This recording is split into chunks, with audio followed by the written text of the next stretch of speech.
And I want to first of all indicate that having traveled to Afghanistan on 3 different occasions, I've had an opportunity to see our men and women in the field, in the Omelette, in Kandahar, being out working with Afghans, also in assisting the Afghan National Army in a support role.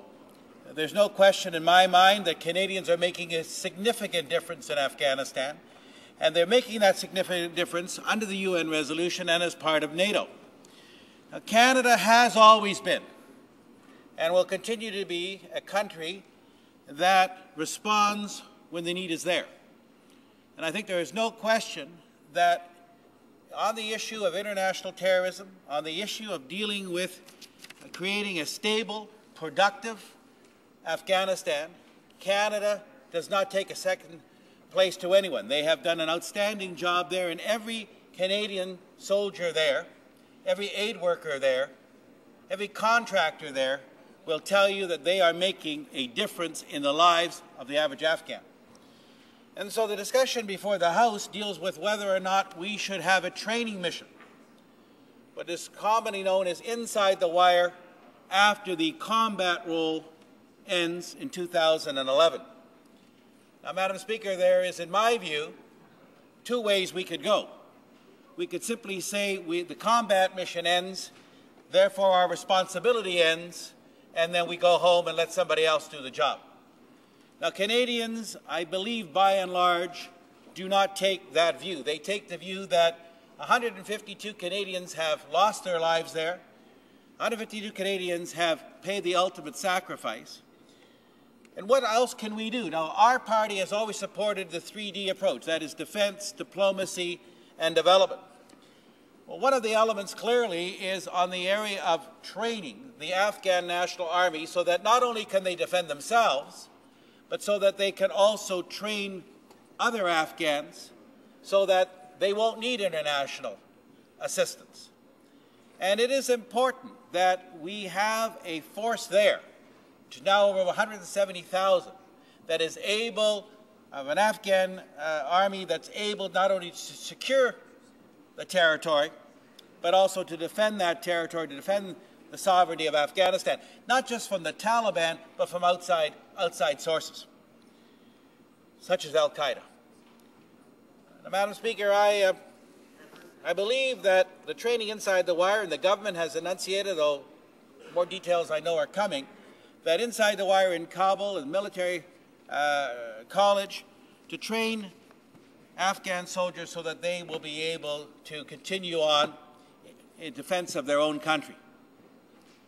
Now, if in fact we thought that this mission, some would argue that, well, this is a continuation of the military mission, but clearly the focus of this mission is going to change. Clearly what we are expecting of our forces is going to change. We are not going to be out in the field in a support role. We're not going to be out in the field in any combat role. We are training. And we are going to train individuals, and I have to say, Madam Speaker, on my 3rd trip to Afghanistan, when I came home in June, we asked all the key Afghan officials, from the foreign minister, from, at the time, U.S. General McChrystal and others, as to what was the biggest need. And clearly the biggest need we heard, and what we came back and enunciated, was for training. And not just training for the Afghan National Army, the training for the Afghan National Police. But we have now heard from the government that they believe, in concert with our allies, that training is a necessary component and that Canada can contribute in a very valuable and a very specific way to the training of the Afghan National Army. Madam Speaker, it's not just about training, however. It's also about support for development, for more and more students to go to school. 6 million young people have gone to school that didn't go before. But you can't build schools, you can't build clinics, you can't do those things unless there's security. And you can't have security unless you have forces that are trained in order to secure those towns, villages, and cities. And therefore, we are, I believe, going to play a role which will improve the quality of life for the average Afghan, it will allow young girls to go to school. A few years ago, when we had the opportunity to meet with President Karzai, he indicated that for the first time in Afghan history, 600 doctors were going to graduate, and 300 of those were women. Now you think, Madam Speaker, where Afghanistan was just over 10 years ago. Young children, particularly girls, were not going to school. Women, not out of the house. They were confined. They could not go and be educated.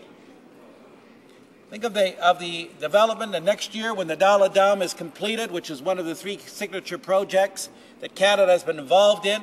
It will not only provide clean running water, but electricity. It will help irrigate significant areas of southern Afghanistan for the growing of wheat in particular.